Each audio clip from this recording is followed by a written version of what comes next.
Jeff's corner. Of course, this Sunday will be his trainer and his manager, the man who's instilled in him the confidence to go into a battle of this magnitude. His trainer is Glenn Rushton, ladies and gentlemen.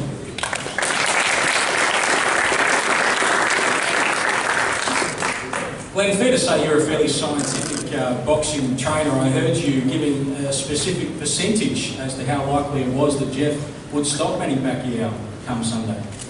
Yeah, I mean, firstly, I'd just like to also thank Tourism Events Queensland and Brisbane Marketing, and in particular the new Minister for Boxing, Kate Jones, to my left, and of course Lord Mayor Graham Quirk. They've been sensational, and as mentioned by Dean and by Bob Aaron, that this event couldn't have happened without them. So we really appreciate their support, and of course all the people of Queensland that have got behind this incredible event. That's what it's going to be. Yes, as far as specific percentages go, I believe that this fight will end in a stoppage. I think Freddie's, as much as I respect him for his wealth of experience, and he's trained more world champions than most boxers have had professional fights, you know, but I just think he's wrong. Where he's talking about an early stoppage is not at all. I don't see that at all. I see an absolute war here between two perfectly trained athletes, okay? And I've always wanted Manny Pacquiao to bring his A game. I don't believe that he's old. You know, Bob and I and some of the other people up here, we don't feel old, do we?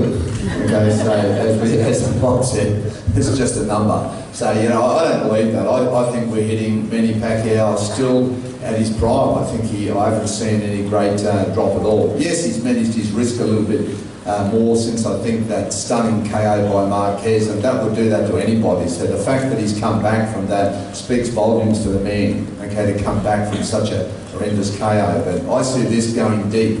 My vision for this fight is it'll be a late stoppage. Okay, I think it's going to occur late in the fight after a torrid war throughout all of these rounds. And I personally believe this will become the fight of the year.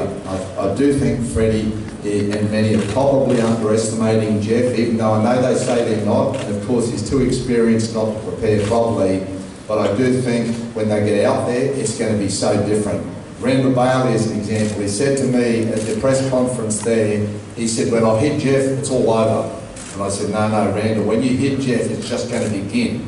You will just galvanise him. He'll come back twice as hard. You'll think you've got 100 angry hornets surrounding you. That's exactly what happened. You know, Randall did hit Jeff with his best shot. Jeff just come back, and if it wasn't for the knockdown, you'd say Jeff even won that round. Okay, and he went on, of course, we all know that Randall couldn't get out of his chair. So, you know, Jeff is a very, very competitive guy. He's perfectly prepared. He literally has a heart as big as this Suncorp Stadium.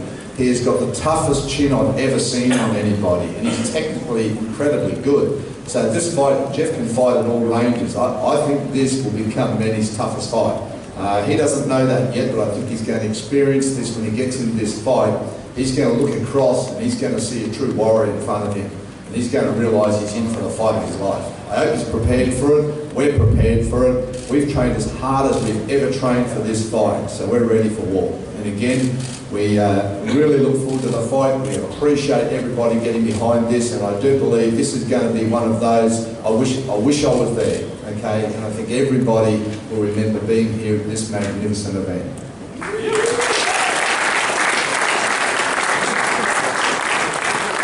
Thank you, Glenn. You're obviously extremely confident, and it is with respect to you that Jeff Horn does not appear to be overawed at all heading into this fight. What have you said to him, and what have you done to keep him level-headed ahead of what is just an enormous opportunity and an enormous event ahead of him?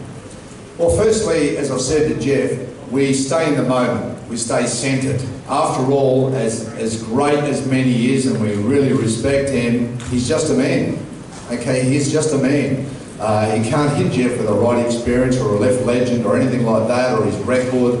None of that's going to matter. It's just two fists. So we're very mindful of that he is just a man at the end of the day. And when you're in the ring, no one can help him, of course, it's just himself against Jeff. So we've stayed very much in the moment, very centred. We've kept doing what we've had to do on a daily basis. There's been massive commitments to the media, which we've had to fulfil, but we understand the promoters have a job to do, and we've done our very best to help them in that regard as well. We haven't missed a beat in training, so when you've done the work, you are confident. When you put in the work, as I often say, Everyone is prepared to win, but very few people are prepared to win. Well, Jeff has. He's prepared to win. He knows in his heart he hasn't missed anything. He's done everything that I've asked him to do, and we are supremely confident going in on Sunday. Fantastic. Thank you, Glenn. Thank you to Jeff, and good luck to Team Hornets on Sunday. It is the Battle of Brisbane, and it is now just 4 days away. We've heard from the champion, Manny Pacquiao. He is, of course, here in Brisbane to defend his WBO welterweight world title against none other than our own Jeff Horn. World number 2, he's undefeated, of course, and he faces the biggest opportunity of his life this Sunday. This fight will be beamed right across the world, as we have heard, but